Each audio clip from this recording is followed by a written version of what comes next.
नमस्कार मित्रों, आप सभी का फिर से एक बार हार्दिक स्वागत है हमारे इस YouTube चैनल पर।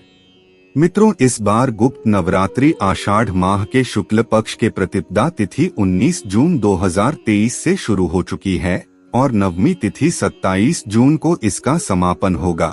कहा जाता है कि गुप्त नवरात्रि के दौरान अगर कोई भी व्यक्ति पूरी श्रद्धा और विश्वास के साथ भक्ति करता है तो उसे निश्चित ही माता रानी का आशीर्वाद मिलता है, जिसके बाद उसकी हर मनोकामना पूरी हो जाती है। ज्योतिष शास्त्र में गुप्त नवरात्रि के दौरान किए जाने वाले कुछ ऐसे उपाय बताए गए हैं जिन्हें करने से न केवल आपके जीवन से हर परेशानी खत्म हो जाएगी, बल्कि आपको माता दुर्गा जी का विशेष आशीर्वाद प्राप्त होगा। हिंदू धर्म में नवरात्रि का त्योहार बहुत ही खास होता है, क्योंकि इस दौरान लोग 9 दिनों तक माता दुर्गा जी की उपासना करते हैं और विशेष पूजा आराधना करते हैं। धार्मिक मान्यताओं के अनुसार नवरात्रि के दौरान माता दुर्गा 9 दिनों के लिए स्वर्ग से धरती पर आती है और अपने भक्तों पर विशेष कृपा बरसती है। मित्रों, जितने भी चीजें हम आपको बताने जा रहे हैं, उन चीजों को आपको नवरात्रि के किसी भी दिन लेकर आना है, अपने घर पर स्थापित करना है और उसका सही ढंग से उपाय करना है। और अगर आप गुप्त नवरात्रि के दौरान ऐसा कर लेते हैं तो अवश्य ही आपको माता दुर्गा जी का आशीर्वाद मिलेगा, जिसके बाद आपके जीवन में चल रही गरीबी, दरिद्रता, कष्ट, परेशानी हमेशा के लिए खत्म हो जाएगी। आपकी जानकारी के लिए बता दे, पूरे साल में 4 बार माता के नवरात्रि आती है, जिनमें से 2 नवरात्रि में हम माता का पूजन काफी धूमधाम से करते हैं, लेकिन बाकी के 2 गुप्त नवरात्रि भी होते हैं जिनमें साधु संत देवी की सिद्धि प्राप्त करते हैं। यह नवरात्रि आषाढ़ और पौष माह में आते हैं और इसी दौरान आपको उन गुप्त चीजों को लेकर आना है जिनके बारे में हम आपको बताने जा रहे हैं। तो आइए अब एक एक करके जान लेते हैं कि आपको नवरात्रि के दौरान कौन कौन सी चीजें लेकर आनी है। मित्रों, वीडियो शुरू करने से पहले अगर आप पहली बार हमारे चैनल पर आए हैं और अभी तक आपने हमारे चैनल को सब्सक्राइब नहीं किया है तो कृपया अभी हमारे चैनल को सब्सक्राइब कर लीजिए, ताकि आपको रोजाना ऐसे ही ज्ञानवर्धक और महत्वपूर्ण जानकारियां मिलती रहे। साथ ही साथ कमेंट बॉक्स में सच्चे हृदय से जय माता दी जरूर लिख दीजिए। सबसे पहली चीज, अगर आप विदेश यात्रा करना चाहते हैं, आप चाहते हैं कि आप विदेश में जाकर पढ़ाई करें, नौकरी करें, आप कहीं तीर्थ यात्रा घूमने जाना चाहते हैं, लेकिन बहुत सारी समस्याएं आ रही है, जिस वजह से आप ना तो यात्रा कर पा रहे हैं और ना ही विदेश पढ़ाई करने जा पा रहे हैं, तो अब आपको परेशान होने की जरूरत नहीं है। आपको नवरात्रि के दौरान एक लाल ध्वज खरीद कर लाना है, जिसमें माता रानी जी की तस्वीर होनी चाहिए और उसको ले जाकर किसी भी दुर्गा मंदिर में दान कर देना है। अगर आप इतना कर देते हैं तो निश्चित ही आपकी विदेश जाने की जो मनोकामना है वह पूरी हो जाएगी और आप तीर्थ यात्रा पर जाना चाहते हैं तो वह भी आसानी से जा पाएंगे।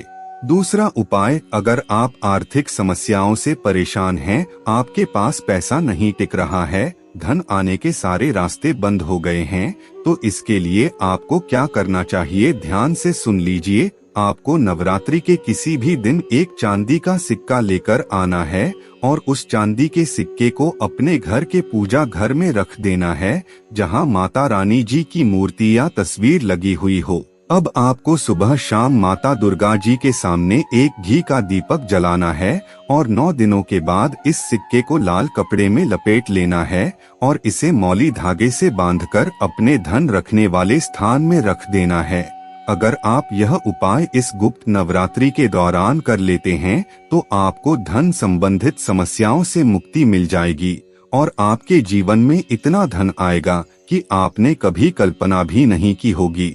तीसरा उपाय एक ऐसा उपाय है जिसे अगर आप कर लेते हैं तो आपको बीमारियों से मुक्ति मिल जाएगी।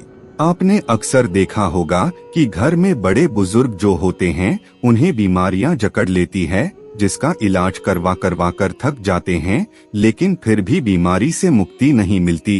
तो अब आपको परेशान होने की कोई जरूरत नहीं है, बस आपको नवरात्रि के दौरान इस उपाय को करना है जो हम आपको बता रहे हैं। तो आपको नवरात्रि के किसी भी दिन गाय के दूध से बने शुद्ध देसी घी लेकर आना है और शुद्ध देसी घी का दीपक सुबह शाम अपने घर के पूजा घर में जलाना है।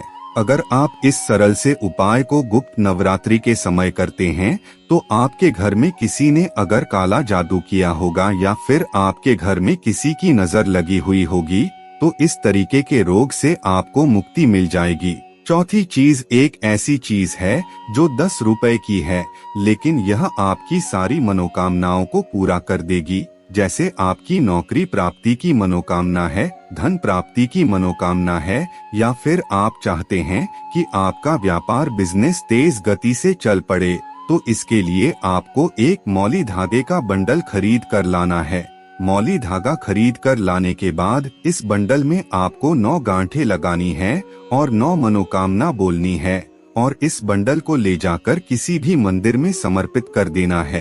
अगर आप इतना उपाय इस गुप्त नवरात्रि पर कर लेते हैं तो आपकी जो भी मनोकामना होगी वह माता दुर्गा जी के आशीर्वाद से 100% पूरी हो जाएगी। 5वां उपाय एक ऐसा उपाय है जिसे अगर आप कर लेते हैं तो आपको माता दुर्गा जी के साथ साथ माता लक्ष्मी जी का भी आशीर्वाद मिलेगा।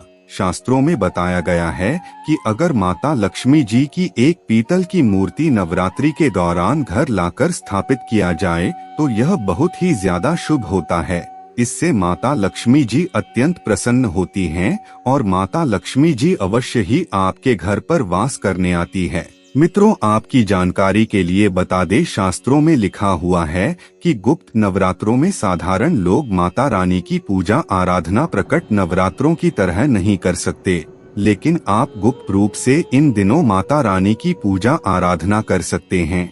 आप चाहें तो कुंवारी कन्याओं को भोजन करवा सकते हैं, दान दक्षिणा दे सकते हैं और माता रानी जी को श्रृंगार का सामान भी अर्पित कर सकते हैं। हालांकि गुप्त नवरात्रि में हम अपने घर पर घट स्थापना करके देवी दुर्गा जी की पूजा जोर शोर से नहीं कर सकते, लेकिन प्रतिदिन मंदिर जाकर माता रानी का ध्यान कर सकते हैं और अपने घर में ही माता रानी की आरती करके उन्हें प्रसन्न भी कर सकते हैं। और जितने भी उपाय हमने आप लोगों को बताए हैं उन्हें करके आप माता रानी जी का विशेष आशीर्वाद प्राप्त कर सकते हैं। इसीलिए गुप्त नवरात्रि के दौरान इन सरल और साधारण उपायों को जरूर कीजिए, इससे आपका जीवन धनधान्य हो जाएगा। मित्रों, आज की वीडियो में बस इतना ही। फिर मिलते हैं किसी नई जानकारी के साथ, तब तक के लिए धन्यवाद।